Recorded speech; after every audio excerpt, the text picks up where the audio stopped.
I hope everybody is fine and studying very well for the December 25 exams. First of all, wish you a very very very happy Children's Day.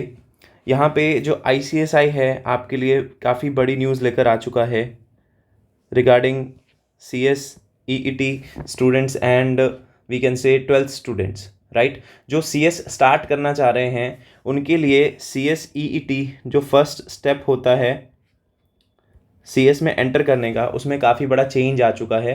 पहले ये step कैसे होता था, remote basis पे होता था, आप अपने घर बैठ के भी दे सकते थे, बट अब ऐसा नहीं हो पाएगा. हाँ जी यारों, देखो यहाँ पे नोटिफिकेशन ICSI के थ्रू आ चुकी है.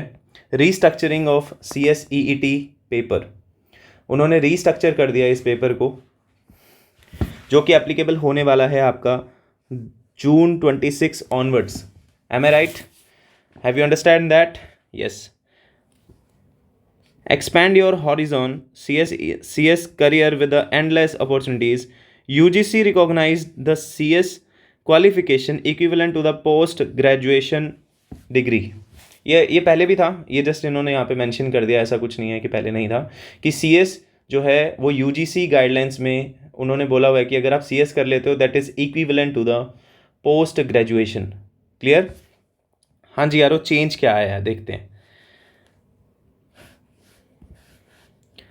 12th अपीयरिंग और 12th पास्ड और equivalent to the other undergraduate students can join the CS through CS EET. क्या कह रहे हैं, जो बच्चे 12th क्लास में हैं, अपीयर कर रहे हैं, प्लस जो 12th क्लियर कर चुके हैं, पास हो चुके हैं, इक्विवेलेंट, उसके इक्विवेलेंट अगर आप कुछ कर रहे थे, 12th के अलावा कोई डिप्लोमा कोर्स कर रहे थे वहाँ पे, या फिर आप अंडर ग्रेजुएट हैं, आपका 12th क्लियर हो गया और आप ग्रेजुएशन कर रहे हैं, अभी ग्रेजुएशन कंप्लीट नहीं हुआ है, तो आपको CS EET देना पड़ता है.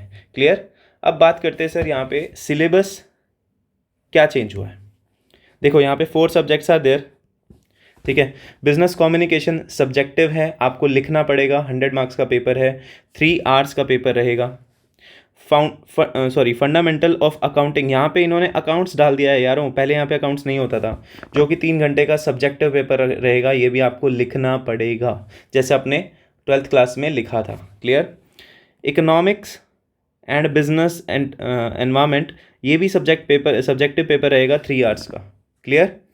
Plus business laws and management, ये आपका OMR मतलब कि MCQ बेस्ड पेपर रहेगा, 2 आवर्स का पेपर रहेगा, 100 मार्क्स का यहाँ पे पेपर रहेगा. ठीक है जी. Detail syllabus will be available at the website of institute, ये जल्दी ही अवेलेबल हो जाएगा, अभी अवेलेबल नहीं है. ऐसा क्यों बोला जा रहा है? ऐसा इसलिए बोला जा रहा है, यहाँ पे अभी थोड़ी सी क्लैरिटी नहीं है कि ये जो OMR पेपर है ना, ये आपका जो है नेगेटिव मार्किंग के साथ रहेगा या बिना नेगेटिव मार्किंग के रहेगा, ये अभी इस पर कोई क्लैरिटी नहीं आई है. ओके यारों. एंड जो आप एक बार रजिस्ट्रेशन कर लोगे CS EET में, अब से वो रजिस्ट्रेशन जो है वो आपका 3 ईयर्स तक एप्लीकेबल रहेगा. सर 3 ईयर्स तक कैसे, हम 3 साल तक एग्ज़ाम देते रहेंगे अगर हम फेल नहीं हुए तो? ये सब दे पाएंगे, बट आपको एग्ज़ाम फ़ीस फिल करनी पड़ेगी. ठीक है जी, एग्ज़ाम फ़ीस पे करनी पड़ेगी. इसमें आपको और क्या मिलेगा अगर आप रजिस्ट्रेशन कर लेते हैं तो? स्टूडेंट इंडक्शन प्रोग्राम्स मिलेंगे. ठीक है जी.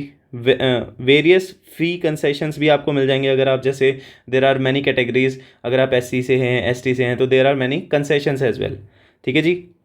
सेंटर बेस्ड एग्ज़ाम होगा, आप घर बैठ के एग्ज़ाम नहीं दे पाएंगे, आपको सेंटर पे जाके एग्ज़ाम देना पड़ेगा. 3 सेशंस इन ईयर, मतलब 3 बार सिलेबस, ये जो पेपर हैं होंगे पूरे ईयर में. एक फरवरी में होंगे, जून में होंगे, देन अक्टूबर में होंगे. ठीक है जी.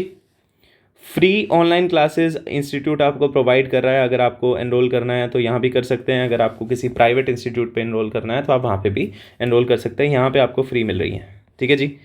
जून 26 से 2026 से ये सेशन एप्लीकेबल हो जाएंगे. मतलब कि सर जो अभी यस, जो अभी जनवरी में एग्ज़ाम होने वाला है CS EET का, उस पर कुछ भी प्रॉब्लम नहीं आने वाली है, वो पहले जैसे होते थे वैसे ही होंगे रिमोट बेसिस पे. ठीक है जी. अब जो June 26 के लिए हम रजिस्ट्रेशन करवाएंगे CS EET का, तो उसमें आपकी जो फ़ीस लगेगी वो आपका 7,500 फ़ीस रहेगी, एंड एग्ज़ामिनेशन फ़ीस जो रहेगी वो 1,500 रहेगी. ठीक है जी. रजिस्ट्रेशन जो है वो स्टार्ट होंगे 16 दिसंबर से, ये रजिस्ट्रेशन स्टार्ट होने वाले हैं, और उसका जो लास्ट डेट रहेगा जून के लिए, जून 26 एग्जामिनेशन की रजिस्ट्रेशन डेट जो लास्ट रहेगी वो 15 फरवरी रहेगी। ठीक है जी। Submission of examination form, exam enrolment या फिर examination form without late fee रहेगा आपका 1 मार्च से लेके 7 अप्रैल तक।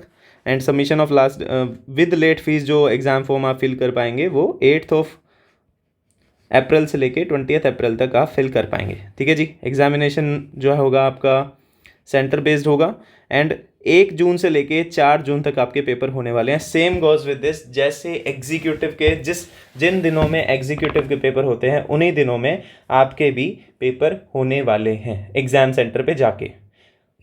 क्लियर है जी। तो ये आपका नोटिफिकेशन था जिसमें चेंजेस आए हैं। जल्दी ही एग्ज़ाम जो ये सिलेबस है उनके जो स्टडी मटेरियल है ये भी इंस्टीट्यूट जो है यहाँ पे अपलोड कर देगा वेबसाइट पे। टिल देन आप अगर एग्जीक्यूटिव में हैं या एग्जीक्यूटिव में हो चुके हैं, CSEET अगर अभी आपने दिया है तो आप हमारे पास एनरोल कर सकते हैं फॉर द क्लासेस और for the examination champion batch. ठीक है यारों। अब सर एग्जामिनेशन चैंपियन बैच में क्या होता है, क्लासेस में हम क्या क्या प्रोवाइड करते हैं, तो आप यहाँ पे इस नंबर पर व्हाट्सएप करके सारी की सारी डिटेल्स ले सकते हैं कि कितनी हमारी फ़ीस है। अभी जैसे आज चिल्ड्रंस डे है तो आज हम काफ़ी कंसेशनल फ़ीस चार्ज कर रहे हैं, तो आप यहाँ पे व्हाट्सएप करके इस नंबर पे व्हाट्सएप करके सारी डिटेल्स ले सकते हैं। टिल देन अगर आपको कुछ डाउट आता है यारों तो प्लीज़ आप कमेंट बॉक्स में लिखिए, हम आपके सारे के सारे doubts free of cost solve करते हैं, कुछ भी चार्ज नहीं रहता है, फ्री ऑफ कॉस्ट आपको गाइड भी करते हैं। और टिल देन पूरी CS जर्नी में हम आपको प्रॉपरली गाइड करते रहेंगे। आप ऐसे ही हमारा साथ देते रहिएगा और हम आपको गाइड करते रहेंगे। थैंक यू सो मच यारों, थैंक यू सो मच।